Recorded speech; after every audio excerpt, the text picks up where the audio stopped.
Mr. President, welcome back to Meet the Press. Thank you. Let me start right in. What happened last night? Well, you had a situation that was very bad because the night before they shot down an unmanned drone. And the unmanned is a very big factor, the fact that there was not a person on it, a U.S. person on it or anybody. And that had an impact on me. I said, well, you know, we got a little problem. And I think they did it on purpose because they understand that they will be hit very hard if that were a plane with a person in it. And I think they knew that there was nobody there. So we had a very, you know, modest but pretty heavy attack schedule. And this was a pre-plan that you had, something that if they did something, you had something. These were sort of ready-made plans we have to many use of them. if necessary. Oh, I have so many targets you wouldn't believe. Right. We have targets all over. So did you greenlight something, or had you said, if we do it, I'll do this? What was the order you gave? Nothing is green-lighted until the very end because things change, right? So you never gave a final order? No. But we had something ready to go subject to my approval. And they came in, and they came in about a half an hour before. They said, sir, we're about ready to go. I said, I want a better planes definition. In the air? Were planes in the air? We're about ready to go. Yeah. No, but they would have been pretty soon. And things would have happened to a point where you wouldn't turn back or couldn't turn back. So they came and they said, sir, we're ready to go. We'd like a decision. I said, I want to know something before you go. How many people will be killed? In this case, Iranians. I said, how many people are going to be killed? Sir, I'd like to get back to you on that. Great people, these generals. They said, came back, said, sir, approximately 150. And I thought about it for a second, and I said, you know what? They shot down an unmanned drone, plane, whatever you want to call it. And here we are sitting with 150 dead people that would have taken place probably within a half an hour after I said, go ahead. And I didn't like it. I didn't think it was proportionate. Now, that doesn't mean... So what should the response be right now? I think the response should be, well, first of all, as you know, we've done very massive sanctions. We're increasing the sanctions now. But the response is always going to be very strong. I built up a lot of capital. I've had a lot of people that aren't Trump fans saying, I can't believe. You know, a lot of them said, we're going to be in World War III the first week. Didn't work out that way. We're doing great in North Korea. We're doing great in a lot of different places. We knocked out the caliphate in Syria. We knocked out 100%. Remember, I was going to leave not it... 100%. Not everybody says it's 100%. The caliphate, okay. No, the caliphate, which is the land, the area, fair enough, is 100%. You never knock these people out. These people are stone cold crazy. And they'll walk into a store and they'll be wired up for bombs and they'll blow. It's a horrible thing. So I never say that. I don't want to do what other presidents have done or other people have done saying we won, because you don't win so conclusively. I would love to have the day where we can win. You know, I remember when I was young, I'd go on an airplane and I'd walk up, I'd buy a ticket, I'd go on a plane. Nobody thought about bombs and nobody thought about security. You'd walk in, you'd give the ticket to the person at the gate and you'd walk into a plane. Today it's like a big deal. So what happened is I said, I'm not going to do it. I'll save it. If they do something else, it'll be double. You think they were trying to provoke you? No, I don't think so. And I think it was very important that they, to them, don't forget, their economy... You don't think they intended to get you to respond militarily? Their economy is shattered. Shattered. So what's the message? Their inflation is through the roof. They've never had the highest in the world right now, worse than any place.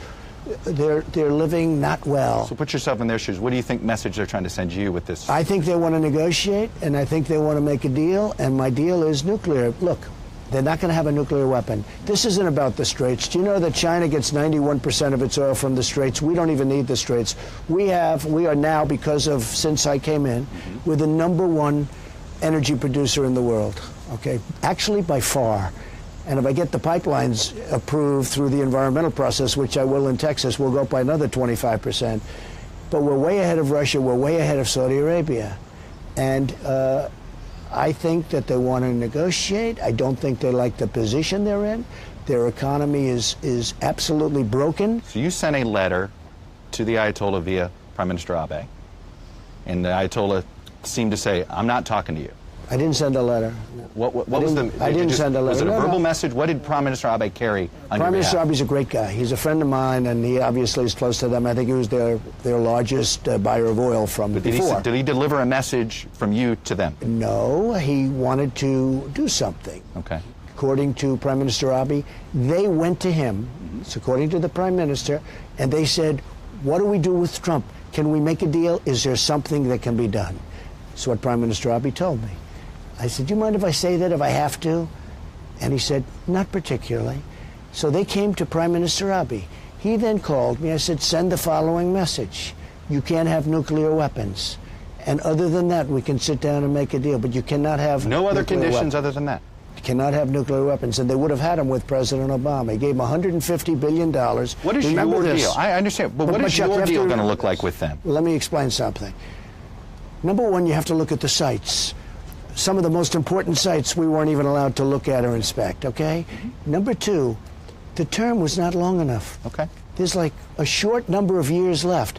After a very small number of years, you're talking about a country, after a very small number of years, they have a free pass to nuclear weapons. You can't do that. So I want to be able to inspect all sites. They cannot have ballistic missiles, which under the agreement isn't even covered. And as you know, that agreement wasn't even approved by Congress. A lot of people don't know that. That was an agreement that he couldn't get through Congress. He was not authorized really to do that deal. Congress did give him some authorization to do it. It wasn't ratified by Congress. It wasn't a treaty. It was very, very short of what it should have been. You know that. Don't you think, though, does it at all tell, what does it tell you that the Iranians haven't violated the agreement yet? That they are trying hard not to violate this agreement? Well, you see, I think they have violated the agreement because I think in the areas that we're not allowed to inspect, they're doing things. And I think they have been for years. Europeans don't think they're violating the agreement. I don't care about the Europeans. The Europeans are going out and making a lot of money. The Europeans are fine, but they're going out and making a lot of money. They're selling in France, they're selling cars to Iran, they're doing other things. And let me tell you, we're very good to Europe. We take care of them. NATO, we spend a tremendous amount, of disproportionate amount. On trade, the European Union's taken, they have really taken advantage of us for a long time. Just to finish, we have great relationships with Europe. I don't mind Europe getting in the middle. Europe wants to make a deal too. Europe would love to see a deal be made. These going to be separate deals? Do you want to do a separate deal with Iran, or do you want to get everybody involved in the same deal? Get the Russians, get the Chinese. I don't care what kind of a deal. It can be separate or it can be total. But it's one-on-one talks you and the Ayatollah? Is it one-on-one talks you and the Ayatollah, or you and the president? It doesn't matter to me. You know, here's what I want. Anything that gets you to the result, they cannot have a nuclear weapon. It's not about the Straits. You know, a lot of people covered it incorrectly. They never mentioned. They cannot have a nuclear weapon. They'd use it, and they're not going to have a nuclear weapon. Did you send a message last night? You know, Reuters is reporting that you sent a message to the Iranians saying, I don't want war. I want to talk. I did not send that message. I did not send that message. I don't know who.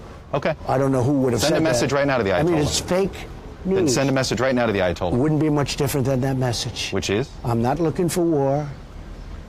And if there is, it'll be obliteration like you've never seen before. But I'm not looking to do that. But you can't have a nuclear weapon. You want to talk good, otherwise you can have a bad economy for the next 3 years.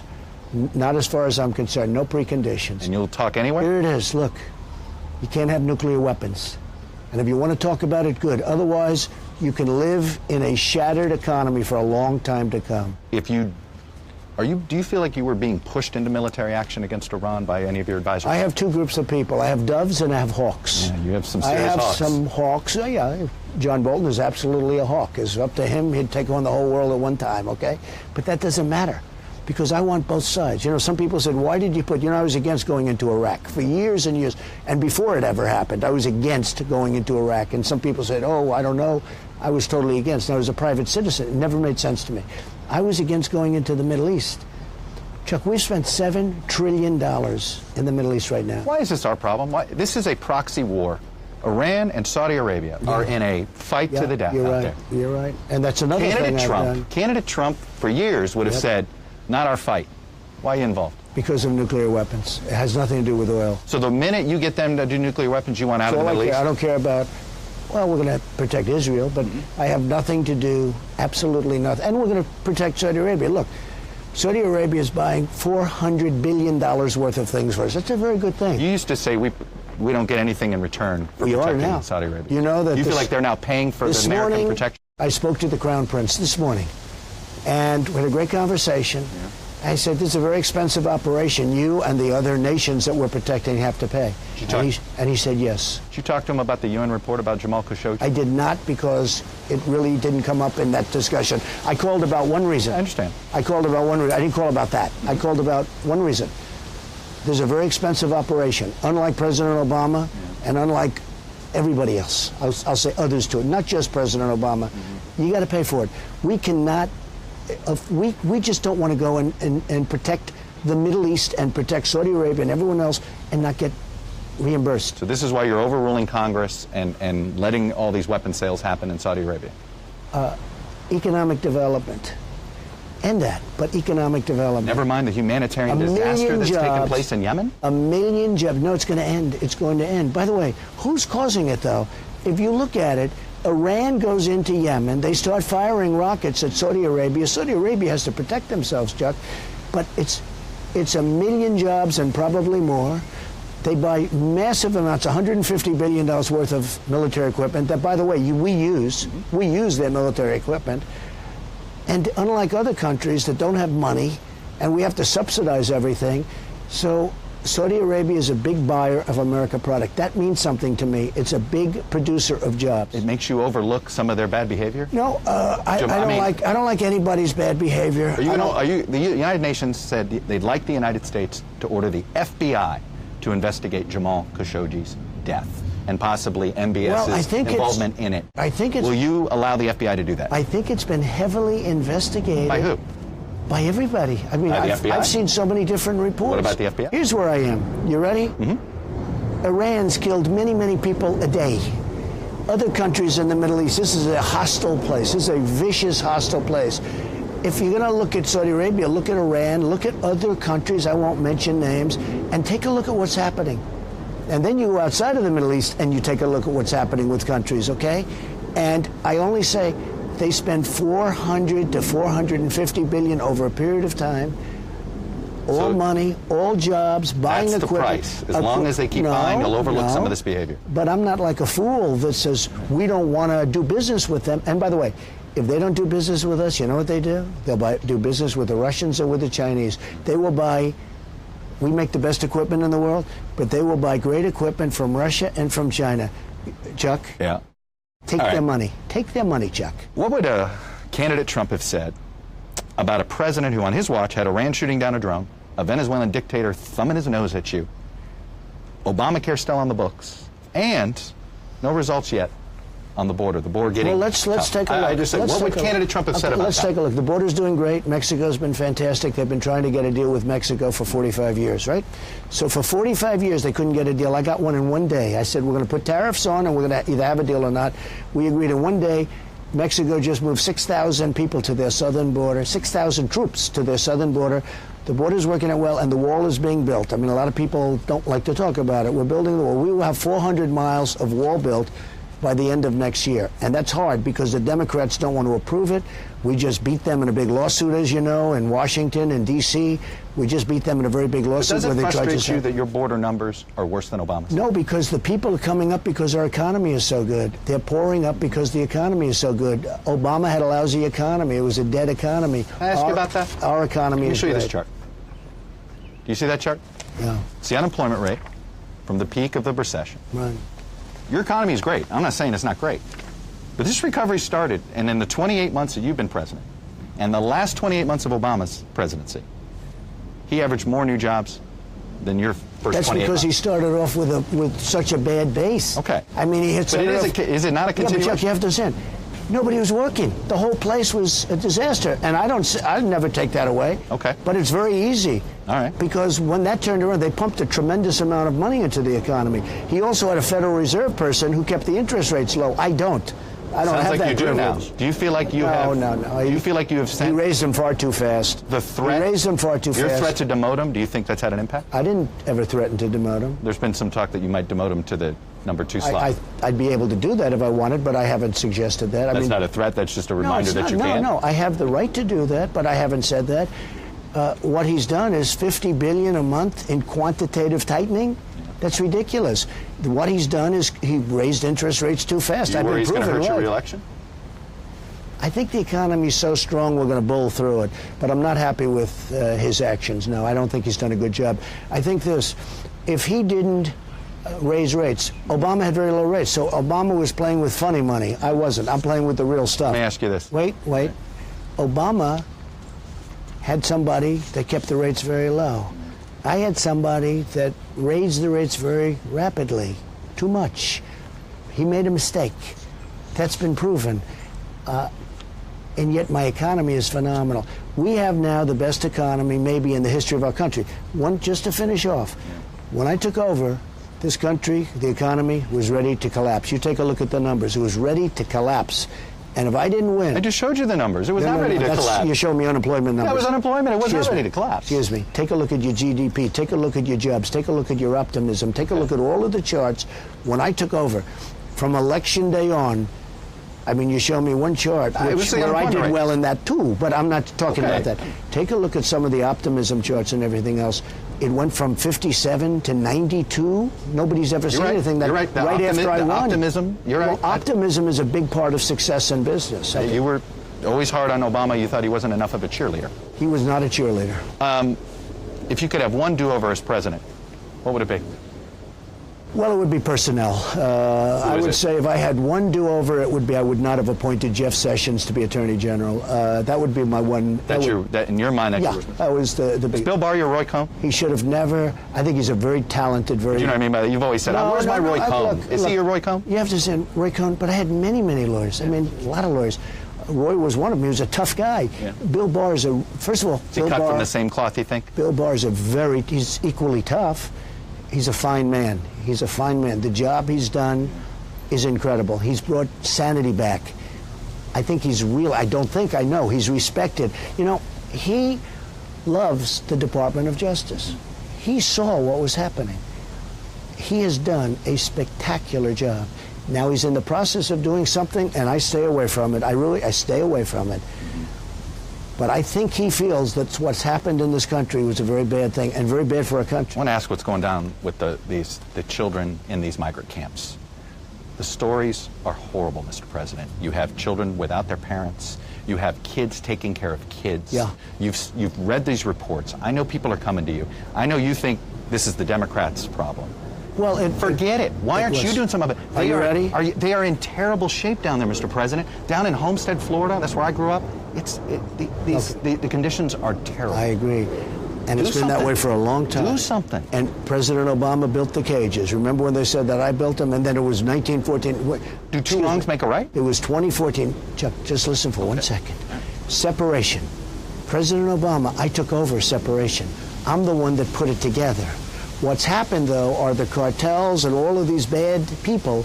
They're using the kids. It's almost like slavery. Well, let's not punish the kids more. This has been happening. The kids are getting punished more. You're right, and this has been happening long before I got there. What we've done is we've ended separation. You know, under President Obama, you had separation. I was the one that ended it. Now, I said one thing. When I ended it, I said, here's what's going to happen. More families are going to come up, and that's what's happened. But they're really coming up for the economics. But once you ended the separation, but I ended separation. I inherited separation from President Obama. President Obama built, they call them jail cells. They were built. Let's talk about what's happening now. Your administration, you're not doing the recreation, you're not even schooling these kids anymore. You've gotten rid of all that stuff. We're doing a fantastic job under the circumstances. The Democrats aren't even approving giving us money.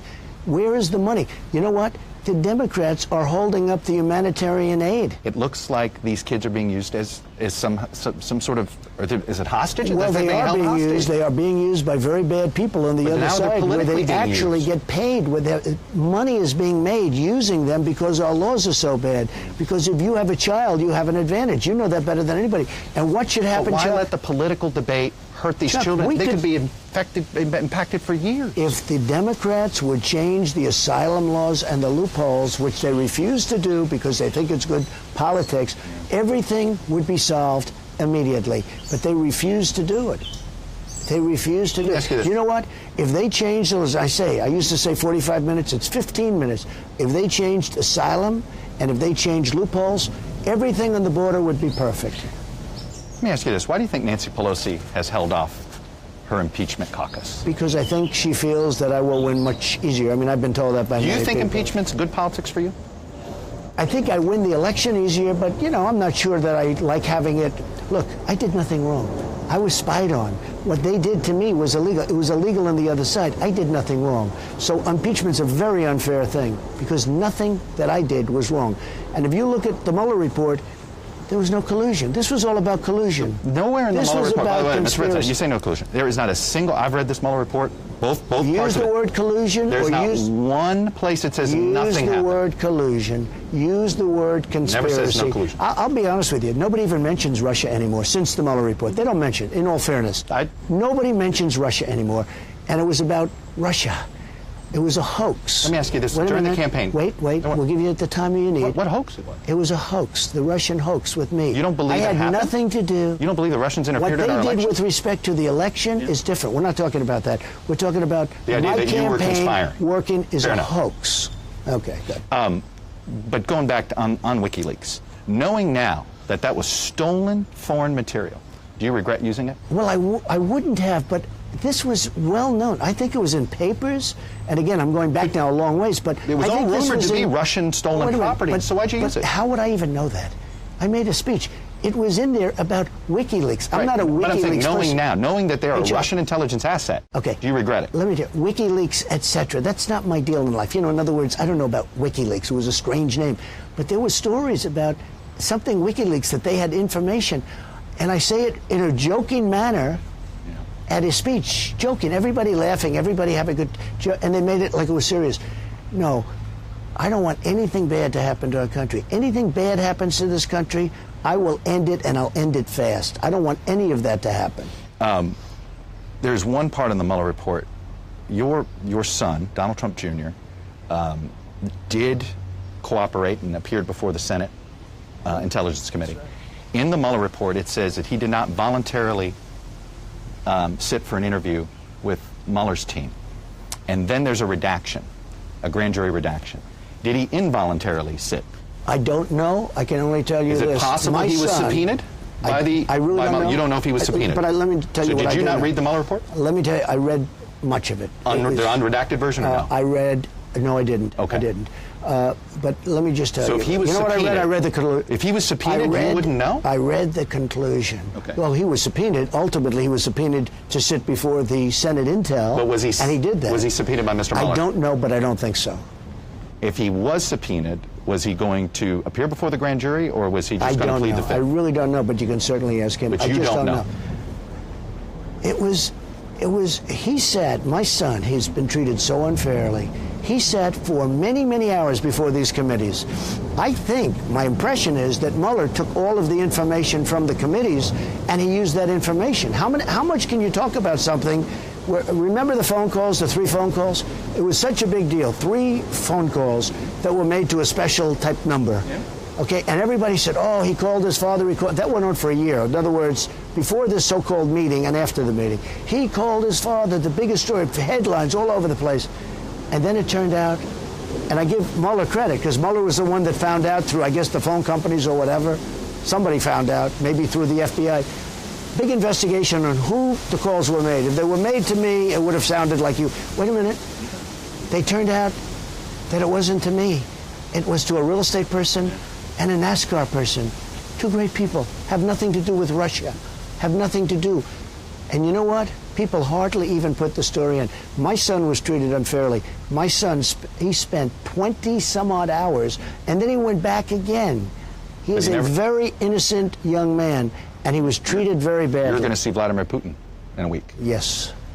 Are you going to address him directly about interference in 2020? Are you going to tell him not to do it? I may. If you'd like me to do it, I'll do that. Well, some people think that your answer last week invited him to do it again. Oh, that's not true. That's not true. Are you going to tell him not to? My answer last week was both. I said both. I do both. Except they didn't put it on. And when they did put it on, people understood. But they didn't put it on because they put a different segment on. So they asked me a question. But when I said, yeah, do both, people saw that in the last version of it because the thing played like all weekend and on Friday. So it's just more fake news. Chuck, there's so much fake news. It would be so good. That's why I'm interviewing when I want. That's fine. That's why I like. Let me ask you this. That's why I like. But I like live interviews better. You know why? Because you can't cut the answer. Guess what? You're going to enjoy the fact that I'm not going to over-edit this interview. That I promise you. Do you think you've been more successful in business or the presidency? I think, well, I can't be more successful in politics. I mean, I ran once and I'm president, right? So you have to say that's about, there's nothing, it's never happened before, right? So I'm 1 for 1, and I hope to be 2 for 2. But my business has been a tremendous success. I actually said to the lawyers, I'd like to show my financial statement. My financial statement is great. I built a great business. Release your tax returns I any actually day don't you believe. want. You don't learn from tax returns, and I'm under audit, Chuck. I've been saying it. I'm under audit, but you don't learn from tax returns. I was under audit. But you would learn from returns. A financial statement, and I would like to release it. I've built a great company. They like to, for instance, banks. I could have borrowed from banks, but I didn't need to because I had money. I did things. In fact, a lot of people over the last couple of years were really surprised. He paid all cash. He didn't use banks. I think I've been tremendously successful in business. I think I've been tremendously successful in show business with The Apprentice. I mean, I did one show, and it was a great hit, as you know, from NBC. Yes, sir. And I guess you have to say I've been really successful in politics. The Republican Party has changed in your image. Do you think you caused that change, or do you think the party was changing and you were the leader they selected? I think common sense caused it. You know, I'm about common sense. People say, are you conservative? I guess I'm conservative, but I'm about common sense. I'm about, we need borders. We're going to have borders, and we have strong borders. And by the way, Mexico has done a great job. It's slowed down so much. But we have an amazing economy, and people want to come up, but it's slowed down so much. But I'm about borders. I'm about great health care. Obamacare is a disaster. I got rid of the individual mandate. Why is the economy doing so well if Obamacare is still law of the land? You had said in 2011, we are managing. Obamacare is going to destroy the economy. Obamacare's still because here and the I've economy's managed it great. I had a choice. I could have let it implode and killed it, or I could have managed to kill it. Why are you still trying to kill it with the getting rid of pre-existing? If this lawsuit that the Department of Justice joined, it could get rid of coverage of pre-existing conditions. I am in favor of pre-existing conditions. So drop the lawsuit. We will. So drop your aspect of the lawsuit. It has nothing to do with it. The lawsuit is one thing. We are going to put in a bill, total pre-existing conditions, and the Republicans are in favor of pre-existing conditions. Full Republican control, and they couldn't pass anything. Chuck, what makes you think you're going to get it done this time? We had a negative vote from John McCain. It was a surprising vote, but I got rid of the worst part of Obamacare, which was the individual mandate. Okay. We will always protect pre-existing conditions, and the reason Obamacare continues is my decision. Wait, I made a big decision. Okay. We have a man named Azar, our secretary. He's a fantastic man, Alex, a total pro. I could have managed Obamacare so it would have failed, or I could have managed it the way we did, so it's as good as it can be. Not great, but it's as good. It's too expensive. The premiums are too high. I had a decision to make. I could have politically killed Obamacare. I decided not to do it. But still, it's not good. We're going to come up with great health care if we win the House, the Senate, and the presidency. You prepared to lose? No, probably not. Probably not. Much better. It would be much better if I said, yeah. It would be much easier for me to say, whoa, yes. No, I'm probably not too prepared to lose. I don't like losing. I haven't lost very much. You didn't in my like life. the fact that you lost the popular vote. That bothered you, didn't it? Well, I think it was I'll say something that, again, is controversial. There were a lot of votes cast that I don't believe. I look at California. Mr. President. Excuse me. But that's it. Take a look at Judicial Watch. Take a look at their settlement, where California admitted to 1 million votes. They're admitted to 1 million votes. 1 million votes of what? Take a look at What are you talking about? Judicial Watch made a settlement. There was much. About what? There was much illegal voting. But let me tell you about popular vote. Do you have a second? Yes, because you were a big fan of it. Well, until you I like weren't. popular vote. Yeah. I think I'd do better with a popular vote. But I didn't campaign for the popular vote. You didn't see me campaigning in California or New York. If it was up to the popular vote, I would have done, I think, even better. I won 306 to 223, which was a lot in the Electoral College. But it's like you're training for the 100-yard dash versus the mile. No, you're totally right. Totally if different. It's a popular vote, you campaign differently. I went to differently. Wisconsin. I don't disagree. She forgot. I went to Michigan. She didn't go to Michigan enough. I won Michigan, Wisconsin, Pennsylvania. I won places that she didn't do a good job. What can I tell you? No, maybe I did a great job. You know, I never get credit for that. They always say she was a lousy candidate. I actually think that Hillary Clinton was a great candidate. She was very smart. Yeah. She was very tough. She was ruthless and vicious. You'd rather run against her again, wouldn't you? You only talked about her in your announcement speech. You spent a lot of time talking about her. No, I would actually rather run against Biden. I think that would be my preference. Why? Sleepy Joe. He's sleepy. She was not sleepy. Let me just tell you something. The Electoral College is tougher for a Republican to win than the popular vote. At least me. I feel that I go to 3 places. I went to 19 or 21 states. I went to Maine 4 times because I wanted to get 1, and I did get it.